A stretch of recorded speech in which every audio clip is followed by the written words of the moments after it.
अथ पञ्चमोऽध्यायः। अर्जुन उवाच सन्न्यासं कर्मणां कृष्ण पुनर्योगं च शंससि यच्छ्रेययेतयोरेकम् तन्मे ब्रूहि सुनिश्चितम्। Arjuna said, My Lord, at one moment thou praisest renunciation of action, at another right action. Tell me truly, I pray, which of these is the more conducive to my highest welfare? Arjun ने कहा, हे कृष्ण, आप कर्मों के संन्यास की और फिर योग की प्रशंसा करते हैं। इन दोनों में एक जो निश्चय पूर्वक श्रेयस्कर है, उसको मेरे लिए कहिए। श्री भगवानुवाच सन्न्यासः कर्मयोगश्च निःश्रेयसकरावुभौ तयोस्तु कर्म संन्यासात् कर्मयोगो विशिष्यते। Lord Shri Krishna replied, Renunciation of action and the path of right action both lead to the highest. Of the two, right action is the better. Shri भगवान ने कहा, कर्म संन्यास और कर्म योग ये दोनों ही परम कल्याणकारक हैं, परंतु उन दोनों में कर्म संन्यास से कर्म योग श्रेष्ठ है। नित्य सन्न्यासी यो न द्वेष्टि न काङ्क्षति निर्द्वन्द्वो हि महाबाहो सुखं बन्धात् प्रमुच्यते।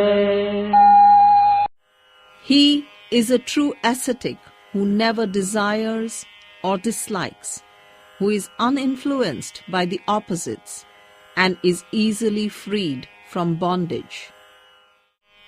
जो पुरुष न किसी से द्वेष करता है और न किसी की आकांक्षा, वह सदा सन्यासी ही समझने योग्य है, क्योंकि हे महाबाहो, द्वंद्वों से रहित पुरुष सहज ही बंधन मुक्त हो जाता है। सांख्य योगो पृथक् बालाः प्रवदन्ति न पंडिताः एकमप्यास्थितः सम्यग् उभयोर्विन्दते फलम्। Only the unenlightened speak of wisdom and right action as separate, not the wise. If any man knows one, he enjoys the fruit of both. बालक अर्थात बाल बुद्धि के लोग सांख्य और योग को परस्पर भिन्न समझते हैं। किसी एक में भी सम्यक प्रकार से स्थित हुआ पुरुष दोनों के फल को प्राप्त कर लेता है। यत्सांख्यै प्राप्यते स्थानं तद्योगैरपि गम्यते एकं सांख्यं च योगं च यः पश्यति स पश्यति। The level which is reached by wisdom is attained through right action as well. He who perceives that the two are one knows the truth. जो स्थान ज्ञानियों द्वारा प्राप्त किया जाता है, उसी स्थान पर कर्मयोगी भी पहुंचते हैं। इसलिए जो पुरुष सांख्य और योग को फल रूप से एक ही देखता है, वही वास्तव में देखता है। सन्न्यासस्तु महाबाहो दुःखमाप्तुमयोगतः योगयुक्तो मुनिर्ब्रह्मा न चिरेणाधिगच्छति। Without concentration, O mighty man, renunciation is difficult. But the sage who is always meditating on the divine, before long shall reach the absolute. परंतु हे महाबाहो, योग के बिना संन्यास प्राप्त होना कठिन है। योग युक्त मननशील पुरुष परमात्मा को शीघ्र ही प्राप्त होता है। योगयुक्तो विशुद्धात्मा विजितात्मा जितेन्द्रियः सर्वभूतात्मा भूतात्मा कुर्वन्नपि न लिप्यते. He who is spiritual, who is pure, who has overcome his senses and his personal self, who has realized his highest self as the self of all, such a one, even though he acts, is not bound by his acts. जो पुरुष योग युक्त विशुद्ध अंतःकरण वाला, शरीर को वश में किए हुए, जितेंद्रिय तथा भूत मात्र में स्थित आत्मा के साथ एकत्व अनुभव किए हुए है, वह कर्म करते हुए भी उनसे लिप्त नहीं होता. नैव किंचित् करोमीति युक्तो मन्येत तत्त्ववित् पश्यन् शृण्वन् स्पृशन् जिघ्रन् अश्नन् गच्छन् स्वपन् श्वसन्. Though the saint sees, hears, touches, smells, eats, moves, sleeps and breathes, yet he knows the truth, and he knows that it is not he who acts. तत्वविद युक्त पुरुष यह सोचेगा कि मैं किंचित मात्र कर्म नहीं करता हूँ. देखता हुआ, सुनता हुआ, स्पर्श करता हुआ, सूंघता हुआ, खाता हुआ, चलता हुआ, सोता हुआ, श्वास लेता हुआ, प्रलपन् विसृजन् गृह्णन् उन्मिषन् निमिषन्नपि इन्द्रियाणि इन्द्रियार्थेषु वर्तन्त इति धारयन्. Though he talks, though he gives and receives, though he opens his eyes and shuts them, he still knows that his senses are merely disporting themselves among the objects of perception. बोलता हुआ, त्यागता हुआ, ग्रहण करता हुआ तथा आंखों को खोलता और बंद करता हुआ, वह निश्चयात्मक रूप से जानता है कि सब इंद्रियां अपने अपने विषयों में विचरण कर रही हैं. ब्रह्मण्याधाय कर्माणि संगं त्यक्त्वा करोति यः लिप्यते न स पापेन पद्मपत्रमिवाम्भसा. He who dedicates his actions to the Spirit without any personal attachment to them, he is no more tainted by sin than the water lily is wetted by water. जो पुरुष सब कर्म ब्रह्म में अर्पण करके और आसक्ति को त्याग कर करता है, वह पुरुष कमल के पत्ते के सदृश पाप से लिप्त नहीं होता. कायेन मनसा बुद्ध्या केवलैरिन्द्रियैरपि योगिनः कर्म कुर्वन्ति संगं त्यक्त्वात्मशुद्धये. The sage performs his action dispassionately, using his body, mind and intellect, and even his senses, always as a means of purification. योगी जन शरीर, मन, बुद्धि और इंद्रियों द्वारा आसक्ति को त्याग कर आत्म शुद्धि के लिए कर्म करते हैं. युक्त कर्म फलं त्यक्त्वा शान्तिमाप्नोति नैष्ठिकीम् अयुक्त कामकारेण फले सत्तो निबध्यते. Having abandoned the fruit of action, he wins eternal peace. Others, unacquainted with spirituality, led by desire and clinging to the benefit which they think will follow their actions, become entangled in them. युक्त पुरुष कर्म फल का त्याग करके परम शांति को प्राप्त होता है, और अयुक्त पुरुष फल में आसक्त हुआ कामना के द्वारा बंधता है. सर्व कर्माणि मनसा सन्न्यस्यास्ते सुखं वशी नवद्वारे पुरे देहि नैव कुर्वन्न कारयन्. Mentally renouncing all actions, the self-controlled soul enjoys bliss in this body, the city of the 9 gates, neither doing anything himself nor causing anything to be done. सब कर्मों का मन से संन्यास करके संयमी पुरुष नवद्वार वाली शरीर रूपी नगरी में सुख से रहता हुआ न कर्म करता है और न करवाता है. न कर्तृत्वं न कर्माणि लोकस्य सृजति प्रभुः न कर्मफल संयोगम् स्वभावस्तु प्रवर्तते. The Lord of this universe has not ordained activity or any incentive thereto, or any relation between an act and its consequences. All this is the work of nature. लोकमात्र के लिए प्रभु न कर्तृत्व, न कर्म और न कर्म फल के संयोग को रचता है, परंतु प्रकृति सब कुछ करती है. नादत्ते कस्यचित् पापम् न चैव सुकृतं विभुः अज्ञानेनावृतं ज्ञानम् तेन मुह्यन्ति जन्तवः. The Lord does not accept responsibility for any man's sin or merit.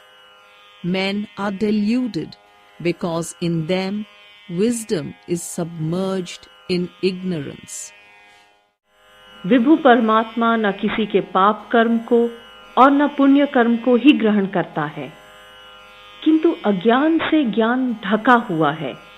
इससे सब जीव मोहित होते हैं. ज्ञानेन तु तदज्ञानम् येषाम् नाशितमात्मनः तेषाम् आदित्यवत् ज्ञानम् प्रकाशयति तत्परम्. Surely wisdom is like the sun, revealing the supreme truth to those whose ignorance is dispelled by the wisdom of the self.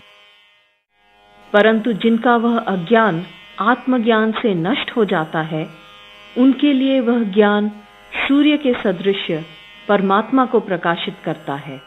तद्बुद्धयस्तदात्मानः तन्निष्ठाः तत्परायणाः गच्छन्त्य पुनरावृत्तिम् ज्ञाननिर्धूतकल्मषाः. Meditating on the divine, having faith in the divine, concentrating on the divine, and losing themselves in the divine, their sins dissolved in wisdom, they go whence there is no return. जिनकी बुद्धि उस परमात्मा में स्थित है, जिनका मन तद्रूप हुआ है, उसमें ही जिनकी निष्ठा है, वह ब्रह्म ही जिनका परम लक्ष्य है. ज्ञान के द्वारा पाप रहित पुरुष अपुनरावृत्ति को प्राप्त होते हैं, अर्थात उनका पुनर्जन्म नहीं होता है.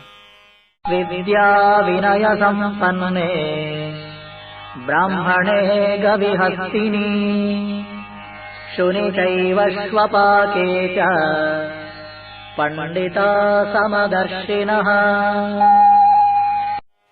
Sages look equally upon all, whether he be a minister of learning and humility, or an infidel, or whether it be a cow, an elephant, or a dog.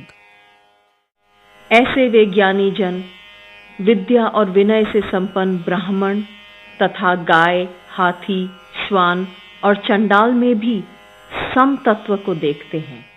इहैव तैति तत्सर्गः येषाम् साम्ये स्थितं मनः निर्दोषं हि समं ब्रह्म तस्मात् ब्रह्मणि ते स्थिताः. Even in this world they conquer their earth life, whose minds, fixed on the Supreme, remain always balanced. For the Supreme has neither blemish nor bias.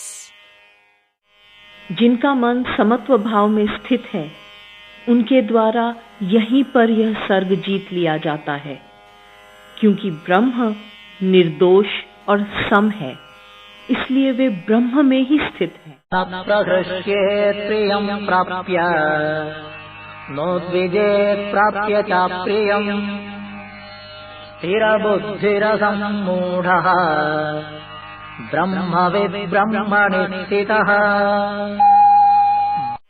He who knows and lives in the Absolute remains unmoved and unperturbed. He is not elated by pleasure or depressed by pain. जो स्थिर बुद्धि सम्मोह रहित ब्रह्म में स्थित हैं, वह प्रिय वस्तु को प्राप्त होकर हर्षित नहीं होता और अप्रिय को पाकर उद्विग्न नहीं होता। स्पर्शेष्वसक्तात्मा विन्दत्यात्मनि यत् सुखम् स ब्रह्मयोगयुक्तात्मा सुखमक्षयमश्नुते।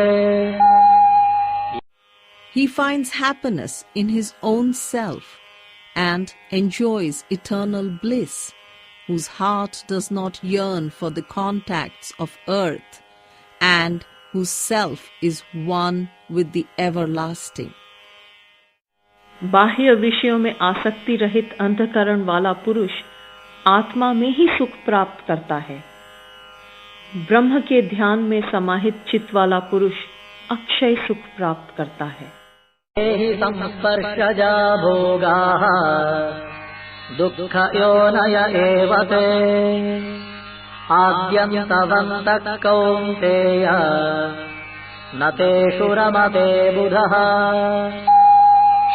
The joys that spring from external associations bring pain. They have their beginning and their endings.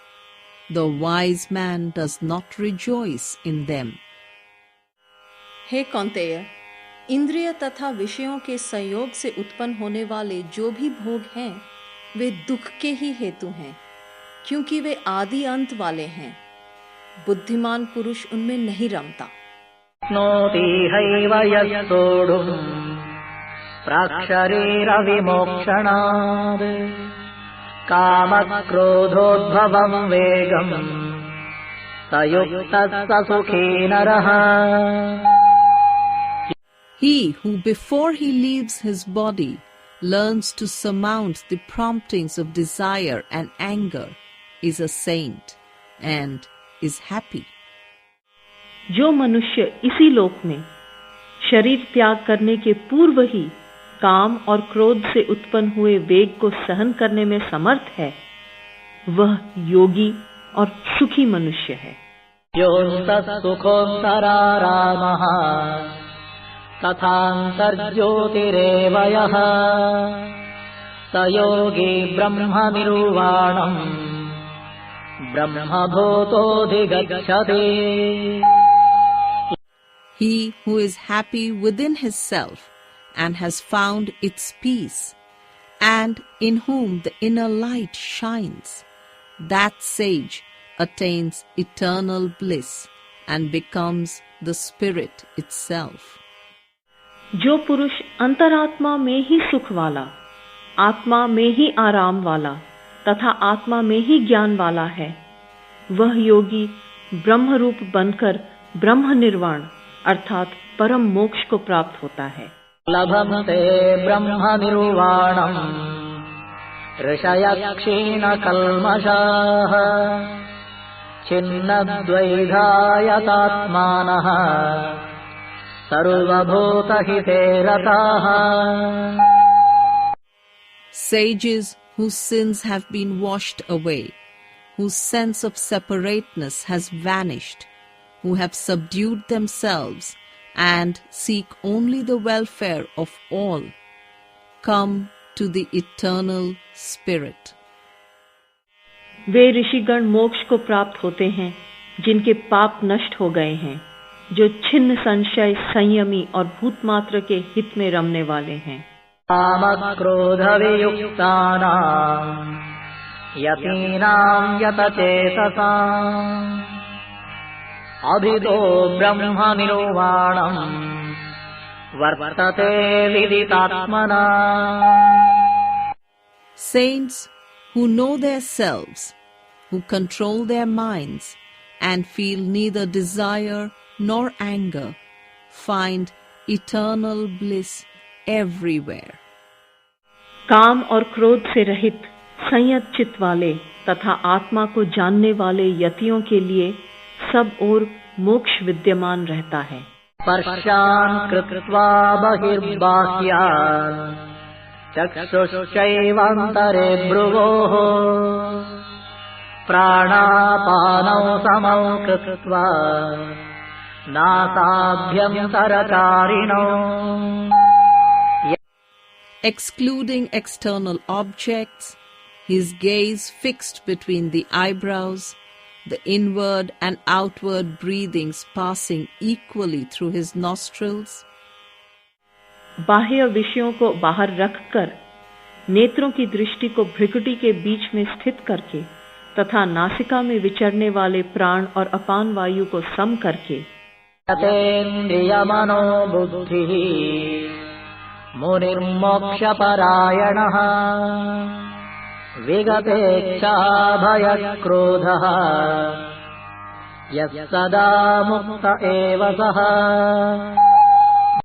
Governing sense, mind and intellect, intent on liberation, free from desire, fear and anger, the sage is forever free.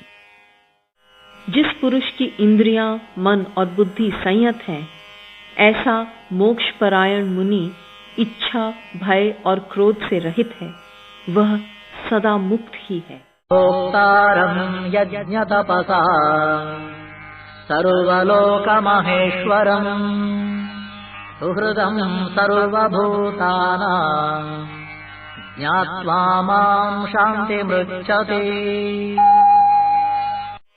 Knowing me as him who gladly receives all offerings of austerity and sacrifice, as the mighty ruler of all the worlds and the friend of all beings, he passes to eternal peace.